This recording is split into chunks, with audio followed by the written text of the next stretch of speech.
Sud Radio, l'œil de l'expert. Avec vous sur Sud Radio jusqu'à midi, l'œil de l'expert ce matin, c'est Bruno Bobkiewicz. Bonjour, vous êtes proviseur de la cité scolaire Berlioz de Vincennes et secrétaire général du SNPDEN UNSA. C'est un syndicat, c'est le syndicat national des personnels de direction de l'éducation nationale.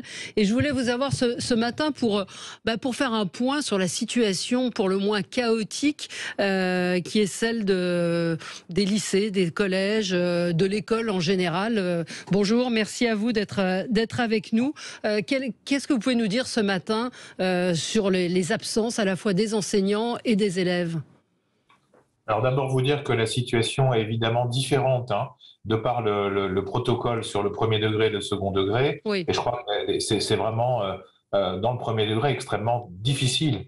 Donc sur le second degré, ça l'est de par la quantité de cas positifs ou de cas contacts à traiter. Et c'est ça qui rend l'exercice assez lourd. C'est pas tant le choix de l'ouverture de l'école qu'on ne conteste pas, c'est pas tant le choix de contact tracing qui est la méthode utilisée pour les collèges et les lycées, c'est le nombre de cas positifs et de cas contacts qu'on est amené à traiter chaque jour. On est en Île-de-France, qui est une zone extrêmement marquée par des taux d'incidence très forts, on est sur une vingtaine de cas par jour. Positif, j'entends, qui à chaque fois entraîne potentiellement des cas contacts. Donc vous imaginez que le contact tracing à J+, à J0, à J2, à J4, enfin le contrôle des tests est de ce fait extrêmement difficile, et donc on a l'impression de mal faire notre travail. Vous n'avez pas l'impression qu'on aurait quand même dû fermer, en tout cas retarder la rentrée, parce qu'on sait qu'après les vacances de Noël, il y a eu beaucoup de contacts en famille, donc les cas se sont forcément déclarés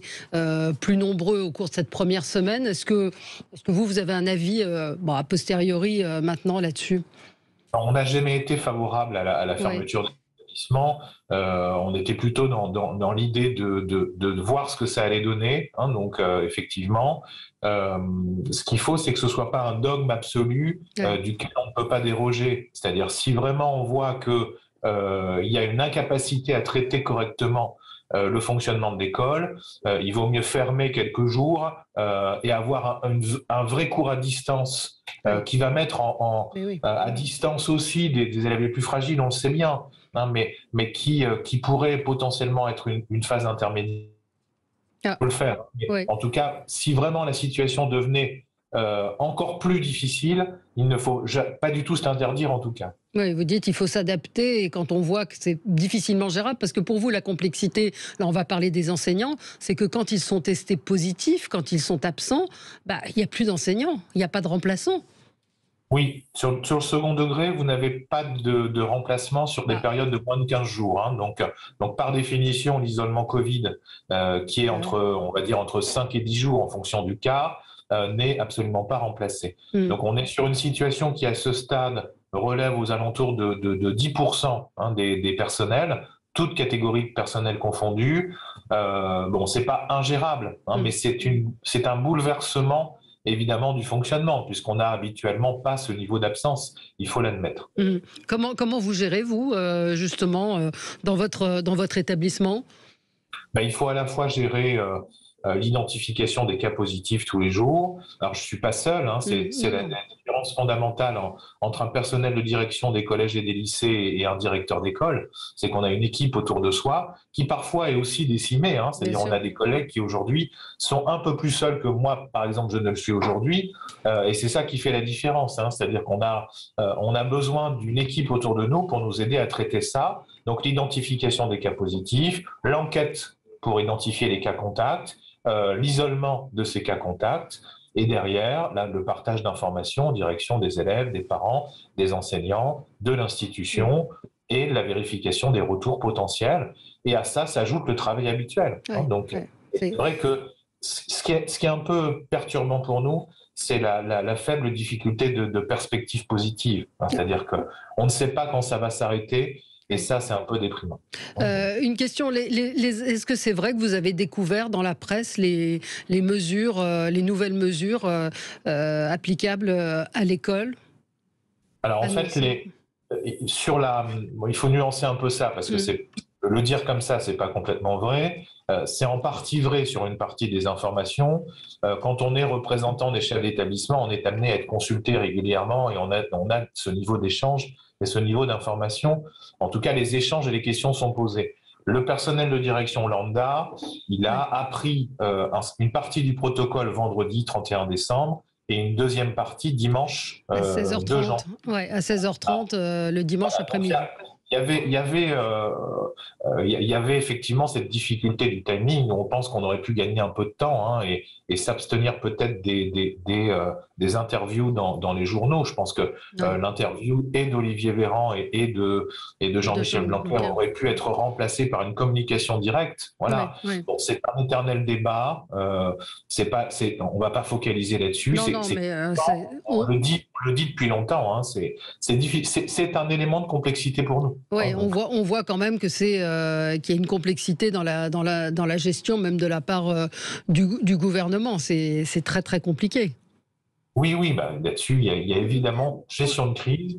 Qui dit gestion de crise dit prise de décision rapide et communication rapide. N'empêche qu'on dit depuis le début, il y a des choix opérationnels qui sont faits de communication en direction du grand public avant parfois les personnels de direction, souvent avant les personnels de direction, et ça, c'est un sujet de crispation pour nous.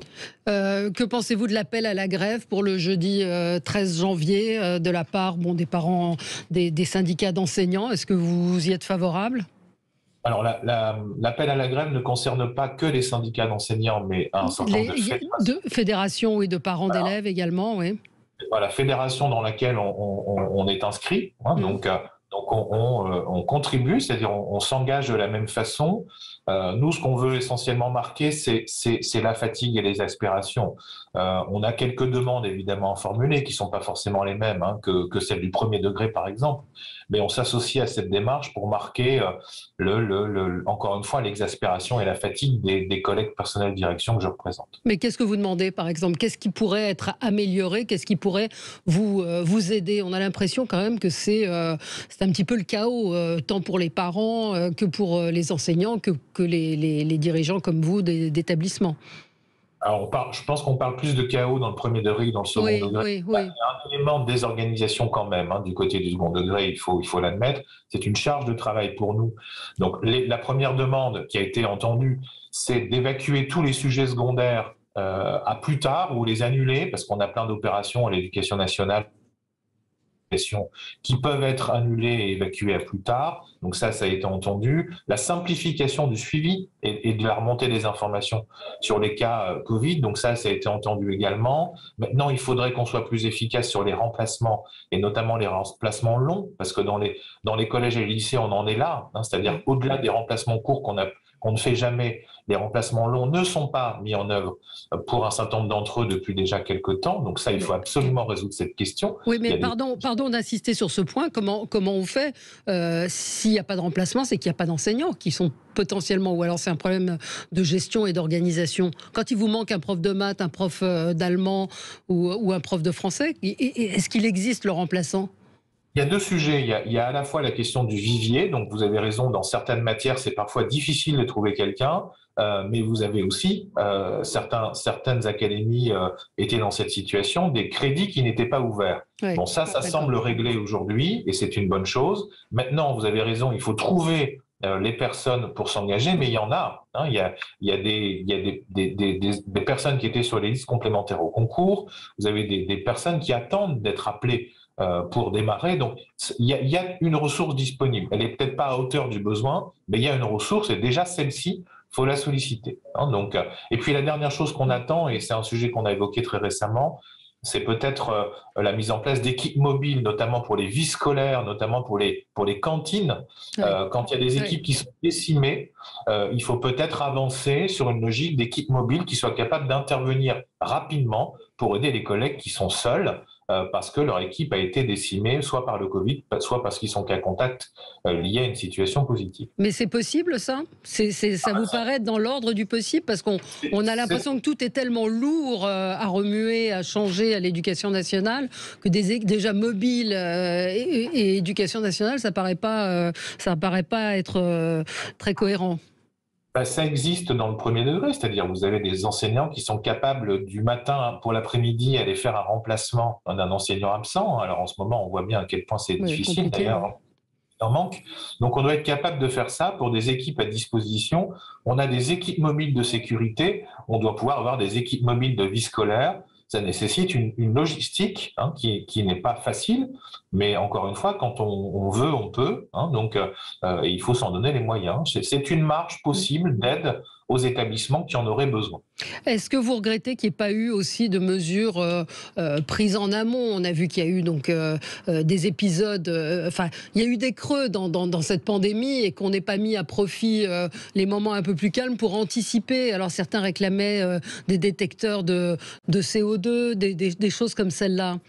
Est-ce que vous y auriez été favorable? Est-ce que ça aurait changé quelque chose? Alors, les capteurs de CO2 ou les purificateurs d'air sont des outils dont il faut effectivement s'emparer. Maintenant, c'est pas l'alpha et l'oméga, c'est pas la solution miracle. Il faut que chaque établissement puisse en avoir, notamment pour pouvoir identifier les zones qui ventilent mal, ce qui n'est pas le cas. Il y a des collectivités qui ne se sentent pas emparées de ce sujet et on n'a pas toujours les capteurs de CO2, ne serait-ce que quelques-uns, pour identifier les points où ça ventile mal.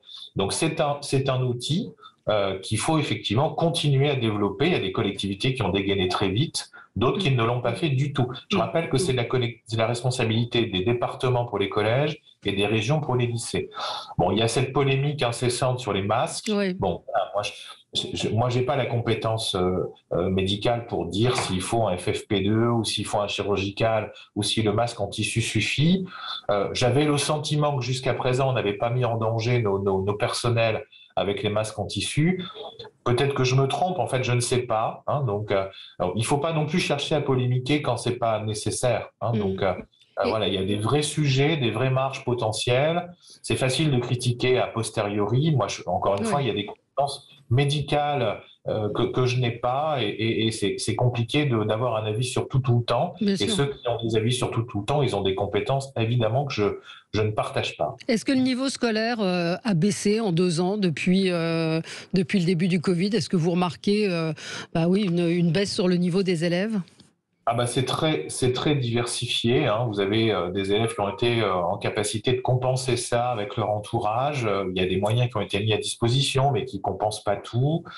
Ça n'est pas sans conséquence. Donc, il y a notamment du côté des plus fragiles, des élèves qui ont évidemment perdu davantage parce que mal équipés à la maison quand on était confinés complètement, parce que pas forcément d'autres peuvent l'être, pas suffisamment autonomes, donc on ne peut pas dire qu'il n'y a pas de conséquences. J'ai envie de dire heureusement qu'il y en a, parce que ça voudrait dire qu'on est capable de faire sans l'école, et donc ça, ce serait quand même un peu inquiétant pour le travail qu'on mène dans les établissements. Si on est capable de faire sans nous et qu'il n'y a pas de conséquences, c'est que l'école a un intérêt relatif.